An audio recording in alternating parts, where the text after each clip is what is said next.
लोग उसे लालू के नाम से पुकारते थे, लेकिन उसका घर का नाम कुछ और भी था। तुम्हें ये पता होगा कि लाल शब्द का अर्थ प्रिय होता है।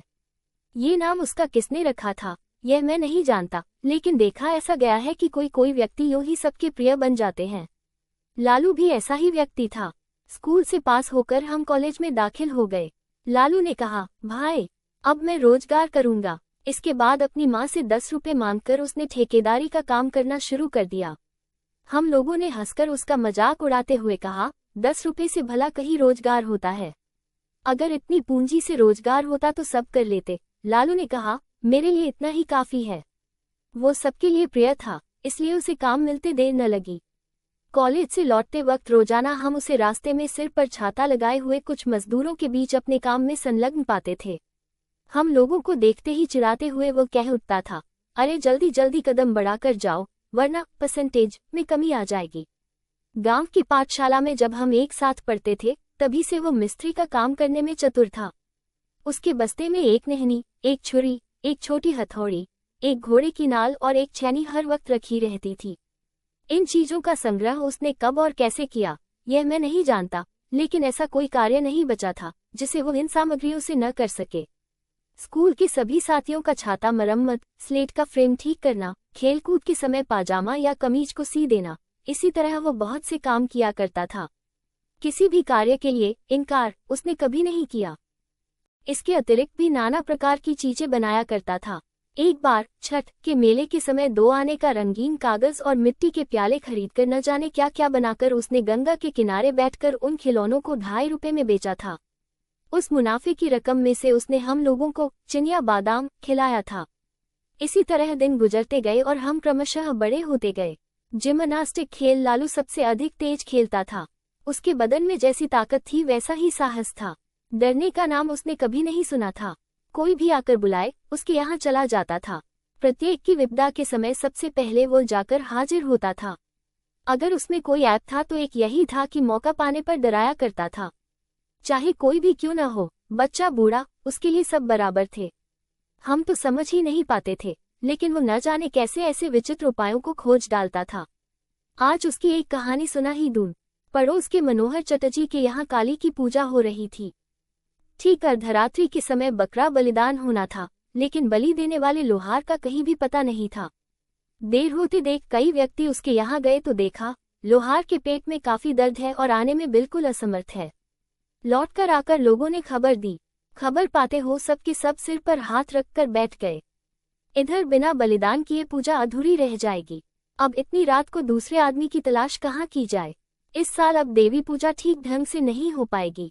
तभी किसी ने कहा, अरे भाई, लालू ये काम कर सकता है। इस तरह न जाने कितने बकरों को वो काट चुका है। इतना कहना था कि कुछ लोग लालू के घर उसे बुलाने के लिए दौड़ पड़े। लालू उस समय सो रहा था। उठकर बोला, नहीं नहीं, अरे बेटा, मना मत करो, चले चलो, वरना देवी की पूजा संपन्न न होने से गांव का सत्यानाश हो जाएगा। लालू ने कहा, होने दो, बलिदान कार्य बचपन में मैंने किया था, लेकिन अब नहीं करूंगा। जो लोग बुलाने आए काफी मान मनोवल करने लगे, क्योंकि बलिदान के मुहूर्त में अब केवल 15 मिनट बाकी थे। इसके बाद बलिदान देना न देना बराबर होगा। महाकाली के प्रकोप से सर्वनाश हो जाएगा। तभी लालू के पिता ने आकर कहा, ये चारों तरफ से निराश होकर आए हैं। गांव के कल्याण के लिए तुम्हें जाना चाहिए, जाओ। इस आदेश को अस्वीकार कर दे, इतनी हिम्मत लालू में नहीं थी। फिर उसे चटर्जी साहब के यहाँ जाना पड़ा। लालू को अपने यहाँ देखकर चटर्जी महाशय प्रसन्न हो उठे। इधर बलिदान का समय नजदीक आता जा रहा था।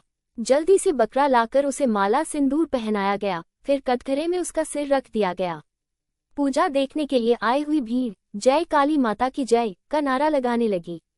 उसी के बीच में देखते ही देखते खच्चर से आवाज हुई और एक निरीह बेजान जीव का धड़ सिर से अलग होकर नीचे गिर पड़ा। खून की धार से धरती लाल हो उठी। लालू ने कुछ देर के लिए अपनी आंखें बंद कर ली। पुनः कुछ देर के लिए शंख ध्वनि, घंटे की आवाज रुक गई। दूसरा बकरा आया, उसे भी पहले की तरह माला, फूल और सिंदूर लगाया गया।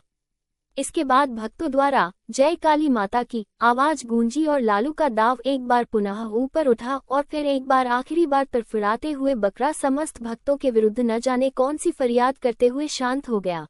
उसके खून से लाल मिट्टी फिर भीग उठी। बाहर शहनाई बज रही थी। आंगन में बहुत से व्यक्ति जमा थे। सामने गलीचों के ऊपर मनोहर चटर्जी आंखें बंद करके इष्ट नाम जप रहे थे। तभी लालू एकाएक भयंकर रूप से गरज उठा। कोलाहल, वाद्य ध्वनि, सब कुछ एक बारगी रुक गई। सबकी कौतूहल भरी निगाहें लालू की तरफ घूम गईं। लालू ने बड़ी बड़ी आंखें नचाते हुए कहा, और बकरा कहाँ है? घर के भीतर से किसी ने डरते हुए पूछा। और बकरा? 2 ही का तो बलिदान होने वाला था। लालू ने खून से लथपथ दाव को ऊपर की ओर 3-4 बार घुमाते हुए भीषण गर्जन करते हुए कहा, और बकरा नहीं है?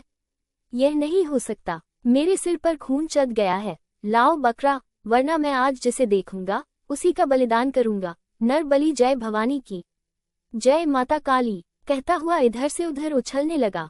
इधर उसके हाथ का दाव लाठी की तरह भनाभन घूम रहा था। उस समय लालू का रंग ढंग देखकर वहां की जो हालत हुई उसका वर्णन करना मुश्किल है। सभी एक साथ बाहर को दौड़ पड़े, कहीं लालू उन्हें पकड़कर बलि पर न चढ़ा दे। इस भगदड़ के कारण वहां की हालत बहुत ज्यादा खराब हो गई। कोई उधर गिरा तो कोई उधर, कोई मुंह के बल गिरा तो कोई सिर के बल, कोई किसी के हाथ के नीचे से भाग रहा है तो कोई किसी की टांग के नीचे से। ये सब कांड कुछ देर तक होता रहा, फिर सब शांत हो गया। लालू गरज उठा, मनोहर चटर्जी कहाँ है? पुरोहित कहाँ गया? पुरोहित महाशय दुबले पतले थे और इसी भगदड़ के समय काली देवी की प्रतिमा के पीछे जाकर छिप गए। गुरुदेव महाशय कुशासन पर बैठे माला जप रहे थे। हालात देखकर वे भी एक बड़े खंभे की आड़ में जा छिपे, लेकिन मनोहर चटर्जी अपनी भारी भरकम तोन लेकर भागने से लाचार रहे। लालू ने आगे बढ़कर उनका एक हाथ कसकर पकड़ते हुए कहा, चलो अब तुम्हारी बलि दूं। एक तो कसकर उसने हाथ पकड़ रखा था, दूसरे हाथ में दाव देखकर चटर्जी के प्राण सूख गए। रोते हुए विनती करते हुए बोले, लालू बेटा, जरा शांत होकर देख, मैं बकरा नहीं हूँ, आदमी हूँ। रिश्ते के नाते में मैं तेरा ताव लगता हूँ। तेरे पिताजी मेरे छोटे भाई की तरह हैं। ये सब मैं नहीं जानता, इस वक्त मुझे खून चाहिए। चलो, तुम्हारा बलिदान करूंगा। जगदम्बा की यही इच्छा है। चटर्जी फफक रोते हुए बोले, नहीं बेटा, माँ की यह इच्छा नहीं है। वे तो जग जननी है, वे जगत जननी है, इसका पता है तुम्हें। अब फिर बकरा बलिदान करोगे? मुझे बलिदान देने के लिए अब बुलाओगे? चटर्जी ने रोते रोते कहा, नहीं बेटा, अब बलिदान कभी नहीं कराऊंगा। मैं काली माता के सामने कसम खाता हूँ, आज से मेरे यहाँ कभी बलिदान नहीं होगा। ठीक कह रहे हो ना? हाँ बेटा, ठीक कह रहा हूँ, अब कभी नहीं कराऊंगा। मेरा हाथ छोड़ दे बेटा, पाखाने जाऊंगा। लालू ने हाथ छोड़ते हुए कहा, अच्छा जाओ, तुम्हें छोड़े दे रहा हूँ, लेकिन पुरोहित कहाँ गया? और गुरुदेव, वो कहाँ गया? कहता हुआ वो एक बार फिर गरज उठा, फिर कमरे में से इधर उधर टहलते हुए बरामदे के करीब आ गया। उसका भयंकर रूप देखकर खंभे की आड़ से गुरुदेव और प्रतिमा की आड़ से पुरोहित जी दोनों एक साथ करुण स्वर में 2 प्रकार की आवाजों में चीख उठे। दोनों का स्वर 2 ढंग का ऐसा बेसुरा हो गया कि लालू अपने को संभाल नहीं पाया। होकर हंसते हुए दाव एक और फेंक कर भाग खड़ा हुआ। तब ये किसी को समझते देर न लगी कि लालू ने ये सब ढूंढ किया था। सचमुच उसके ऊपर काली माता सवार नहीं हुई थी। ये कांड लोगों को डराने के लिए ही उसने किया। थोड़ी देर बाद पुनः भक्तों की भीड़ जुट गई। अभी पूजा पूरी नहीं हुई थी। थोड़ी देर में महाकलरव के साथ पूजा समारोह शुरू हो गया। मनोहर चटर्जी ने नाराज होकर कहा, कल ही कम भक्त ललुआ को 50 जूते उसके बाप से लगवाऊंगा। लेकिन उसे जूते नहीं खाने पड़े। सवेरा होने के पहले ही वो गांव से गायब हो गया। 1 हफ्ते के बाद वो एक दिन शाम के समय मनोहर चटर्जी के यहाँ जाकर उनसे माफी मांग आया। बाप की नाराजगी भी दूर हो गई, लेकिन इससे एक फायदा ये हुआ कि उस घटना के बाद मनोहर चटर्जी के यहाँ फिर कभी बलिदान नहीं हुआ। शरद चंद्र चट्टोपाध्याय बांग्ला के सुप्रसिद्ध उपन्यासकार एवं लघुकथाकार थे। वे बांग्ला के सबसे लोकप्रिय उपन्यासकार हैं। उनकी अधिकांश कृतियों में गांव के लोगों की जीवनशैली, उनके संघर्ष एवं उनके द्वारा झेले गए संकटों का वर्णन है।